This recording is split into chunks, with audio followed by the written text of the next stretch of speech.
Got some events coming up, but first, let's recap very quickly for everybody who doesn't know what exactly the Fuller House is. And by the way, good morning. How are you? Good morning. I'm great. How about yourself? Well, I'm inside and I'm dry, so I guess better than having to be driving out there. Now, you drove in. How is it out there, traffic conditions? Wet. Come on, it's Florida. It's going to rain for 10 minutes. Sun will come out and it'll rain again. I wish. Part of the pattern. Right. Though that is part of what is going on with what's happening now, but not a lot of traffic that you could see. Nothing special? No, nothing special. Nice, easy drive-in. Good.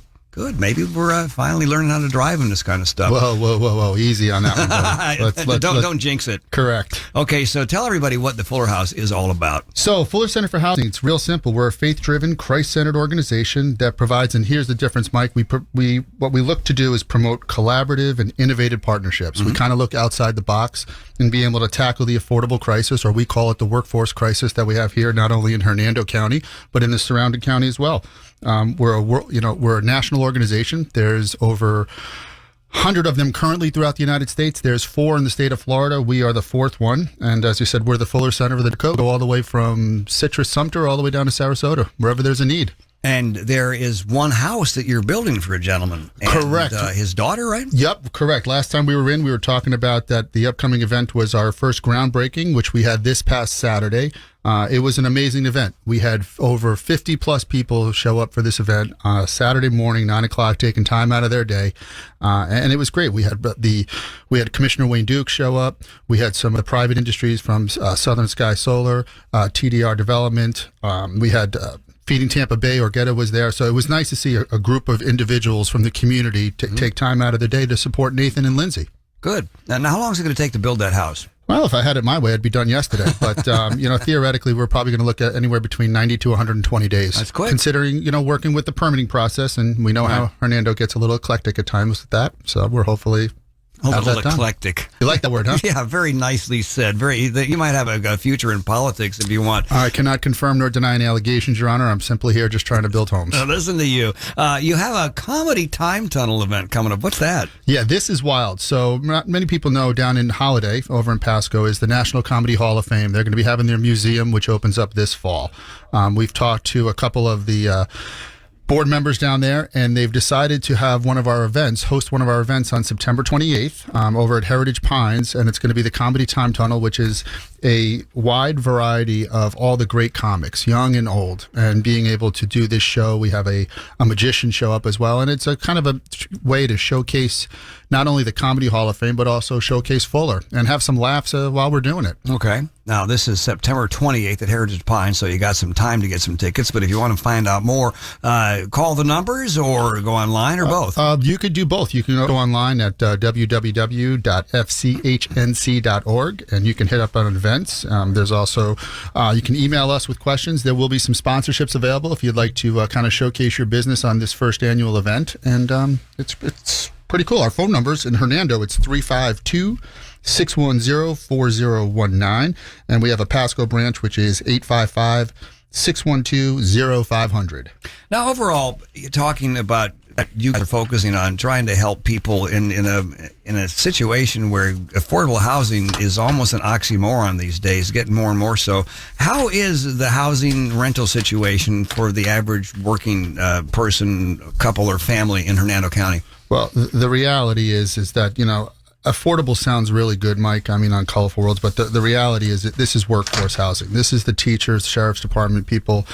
Some of the guidelines that we follow are family of 4 making less than $84,000 a year is actually labeled affordable, and they follow into the guidelines that can use some support and help. Now, if you're making that, your take home is a lot less than that. You're paying for, so you're right off the bat, you probably take 20% of that off in taxes, the various taxes we pay. So now you're making 65 or something like that, and then you got your insurance, and now you're making 50 take home maybe out of that. Correct. And then you're paying for everything, your kids, your food. Yep. And it begins to add up fast, and I think the study that's going to be released this end of the summer, early fall from FSU will talk about some of those things that 30 to 40% of just in Hernando County, this study was done, that they're living, more than 60% of their paycheck, their income is going to rental or even mortgage, right? 60%. Correct. And the whole idea is to come up with a metric, or just what I like to use, and being able to give people opportunity and chance to say, okay,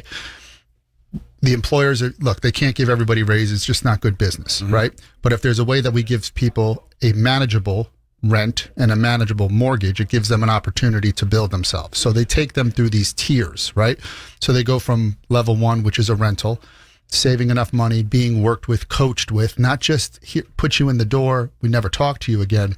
It's this whole idea of community, of people coming together, teaching them resources, giving them accountability, showing them what to do with their extra income. So instead of paying $1,500 for rent, say your rent is only $600. So now you've got an extra $600 plus disposable income. Don't go out buy the new iPhone. Don't go buy out the new car. Follow a Ramsey model, start knocking down your bills, putting money in savings, and being able to create that. And what that does, if you really work with me on this one, it gives an employer that they don't have to worry about giving them a raise per se, all right? Which means if their rent is more affordable, all right, and their business, where they're getting, their salary doesn't go up, it doesn't matter because the rental is locked at what they're paying. So it gives them that extra income. Does that make sense? Well, I know of my own personal life. I've had good years, average years, and very lean years. And the thing that got me through the lean years, during the good years, I didn't spend all of it. Agreed. And again, this goes back to that education and understanding. And I think there's a fine line between wanting to give somebody a handout, or as I call it, there's a fine line between enabling somebody and encouraging somebody, right? And if we encourage them to these new values, we encourage them to think of them, think outside the box, serve others, be part of a community. We believe that this model will catch traction, and one family will be another family and another family. And now you've got a community of people that understand selfless service. It's kind of one of the reasons about being a Rotarian. It's service above self. Yeah. It's the neighborhood mentality. Well, it's the same thing about being healthy, teaching people how, if you don't want to see the doctor and have high medical bills, you need to do certain things to keep yourself healthy. And it's same thing. You want to be financially healthy. Okay, you're not making the big bucks. You're not considered wealthy, but you can accumulate a certain amount of, if not wealth, a comfort level. Correct. But you do need most of us don't. We just don't learn that in school, and we're not all. This is not a super high paid county, and yet it's not super affordable to live either. Correct. Buying a house, coming up with a down payment, forget about it for a lot of us. And that goes back to those strategic partnerships we were talking about earlier. The Hernando County Housing Authority, Donnie Singer, has been fantastic. There's a lot of programs that we look to use to implement to be able to offset the cost on our end from Fuller to build that home. And it's truly about giving people an opportunity. Giving people an opportunity and a chance that they might not have gotten before. And if we do one person at a time, 1 becomes 5, 5 becomes 10, 10 becomes 20.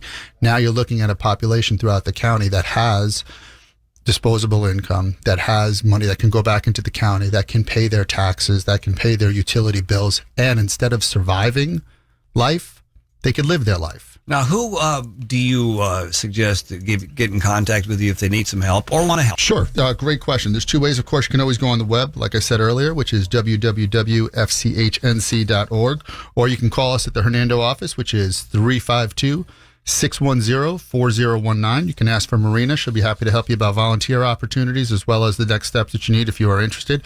Our Pasco office is 855-612-0500. Well, Rich, I wish you best of luck with everything you're doing. You're doing it the right way. You're paying it forward, helping people out, and you are an honor to the community. And good luck with all your endeavors. Thank you, sir. Have a wonderful weekend. Stay dry. Thank you for coming in. Well, I will. I'm going to stay inside as much as possible. And if I'm outside, I always carry an umbrella this time of year. 851 99.9 FM traffic.